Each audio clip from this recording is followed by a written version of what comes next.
Welcome friends my YouTube channel maths with amazing AJ. तो इसके पहले वाले वीडियो में हमने एमसीक्यू चैप्टर 1 9th क्लास के चैप्टर 1 के एमसीक्यूज़ के बारे में डिस्कशन किया था।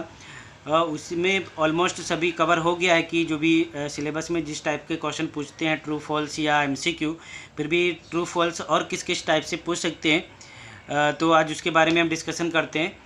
तो क्वेश्चन नंबर 1 दिया गया है हमें, let x be rational number and y be irrational number, then x y necessarily irrational number. अगर एक्स रैशनल नंबर हो और वाई इरेशनल नंबर हो तो बोला गया कि अगर दोनों का मल्टीप्लिकेशन किया जाए, प्रोडक्ट किया जाए, तो वो ऑलवेज इरेशनल नंबर ही होता है। तो ये करेक्ट है, ये स्टेटमेंट करेक्ट है, क्योंकि इसके पहले हमने देखा था प्रोडक्ट एमसीक्यू में हमने ऐसा एक क्वेश्चन फाइंड किया था, product of irrational number and irrational number. उनका जो मल्टीप्लिकेशन होता है, प्रोडक्ट होता है, सम टाइम रेशनल होता है, सम टाइम इरेशनल। सिंपल सा मैं आपको बोलूँ, आपको अगर फाइंड करना है तो इरेशनल नंबर और इरेशनल नंबर होगा तो सम टाइम रेशनल और some time irrational number. But अगर आपको एक रेशनल नंबर दिया गया, दूसरा इरेशनल नंबर दिया गया, तो वो ऑलवेज इरेशनल नंबर ही होगा। कोई भी हो, प्रोडक्ट हो, मल्टीप्लिकेशन हो, डिवीजन हो या फिर सब्ट्रैक्शन हो, किसी में भी अपोजिट दिया गया हो, राइट। एक रेशनल है, दूसरा इरेशनल है, तो उसमें ऑलवेज इरेशनल नंबर ही आएगा, राइट। अगर सेम है तो सम टाइम, अगर रेशनल है तो ऑलवेज रेशनल आएगा, बट अगर इरेशनल है तो some time rational and some time irrational number होगा। तो यहाँ पे अपोजिट है, इसलिए यहाँ पे इरेशनल है, दैट मीन्स ये ट्रू है। ये स्टेटमेंट ऑलवेज ट्रू होता है। The product of rational number and irrational number is always irrational, right. Same यहाँ पे जैसे मैंने भी बात की कि अपोजिट हो तो वो ऑलवेज इरेशनल नंबर होता है। तो सेकंड क्वेश्चन में इसी तरह से दिया गया आपको, let x be a rational and y be a irrational, then x plus y necessarily irrational number. So this is also true. ये भी ट्रू है क्योंकि यहाँ पे एक रेशनल है, दूसरा इरेशनल नंबर है, और तो उनका एडिशन भी इरेशनल नंबर ही होगा। Now next is third, √2/√3 is irrational number. यहाँ पे देखो, यहाँ पे वहाँ पे सेंटेंस में हमें दिया गया था, यहाँ पे हमें एक नंबर दे दिया गया √2/3, यानी यहाँ पे इरेशनल नंबर को रेशनल नंबर से डिवाइड किया जा रहा है। तो इरेशनल नंबर को जब भी रेशनल नंबर से डिवाइड किया जाएगा तो भी वो इरेशनल नंबर ही होगा। So this statement is also true. Now 5/√6 is rational number. So this is false, because यहाँ पे एक रेशनल नंबर है, दूसरा इरेशनल नंबर है, तो यहाँ पे इरेशनल नंबर आना चाहिए था, लेकिन यहाँ पे हमें रेशनल नंबर गिवन है, दैट मीन्स ये फॉल्स है।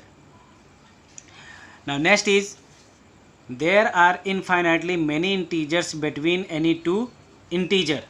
इंटीजर्स की बात हो रही है यहाँ पे। देखो, रेशनल नंबर की अगर बात होती तो वहाँ पे इनफाइनाइटली मैनी रेशनल नंबर आता है, बट अगर हम इंटीजर्स की बात करें, नेचुरल नंबर की बात करें, होल नंबर की बात करें, तो उसमें हमें पर्टिकुलर बीच में कोई नंबर मिलेगा। जैसे मैं बोलूँ कि 1 एंड 10 के बीच में how many integers, between 1 and 10 how many integer. Integer मतलब हो गया 1 और 10 को छोड़ दो और बीच में जितने भी नंबर्स आते हैं उन्हें काउंट कर लो, तो वो सभी इंटीजर्स हो जाएंगे। लेकिन यहाँ पे हमें गिवन है इनफाइनाइटली मैनी, तो हम काउंट कर सकते हैं कि उनके बीच में कितने नंबर्स हैं।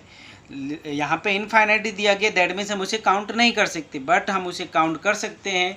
So this statement is false, because integers जो होते हैं वो कोई भी दो इंटीजर्स के बीच में जो इंटीजर्स हमें फाइंड होते हैं वो फाइनाइट ही होते हैं, उसे हम काउंट कर सकते हैं। Now next is, number of rational number between 15 and 18 is finite. यहाँ पे देखो, यहाँ पे रेशनल नंबर दिया गया है, बट यहाँ पे फाइनाइट दे दिया गया। फाइनाइट है तो उसे हम काउंट नहीं कर सकते। So this statement is also false, because यहाँ पे इनफाइनाइट होना चाहिए था, यहाँ पे हमें फाइनाइट गिवन है। जैसे हम 15 और 18 है, तो यहाँ पे कुछ लोग कैसा बोलेंगे कि 16 है, 17 है, ये दोनों आगे, तो दो ये फाइंड है, तो हम इसे काउंट कर सकते। बट यहाँ पे रेशनल नंबर बोला है, रेशनल नंबर मतलब हो गया 15.1, 15.01, 15.2, 15.02, ऐसे बहुत सारे नंबर्स होंगे। तो जिसे हम काउंट नहीं कर सकते हो तो वो फाइनाइट है, वो इनफाइनाइट है, और यहाँ पे हमें फाइनाइट गिवन है, so this statement is false. There are, next question, there are the numbers which cannot be written in the form p upon q and q is equal to 0 and p q both are integer। अगर मैं दो integer यहाँ पे ले लूँ, for example 3 and 4, ये दोनों integers हैं, तो इसे मैं p अपॉन q फॉर्म में रिप्रेजेंट कर सकता हूँ 3 अपॉन 4 लिखकर। 1 और 2 ले लेता हूँ तो 1 अपॉन 2 लिख सकता हूँ मैं।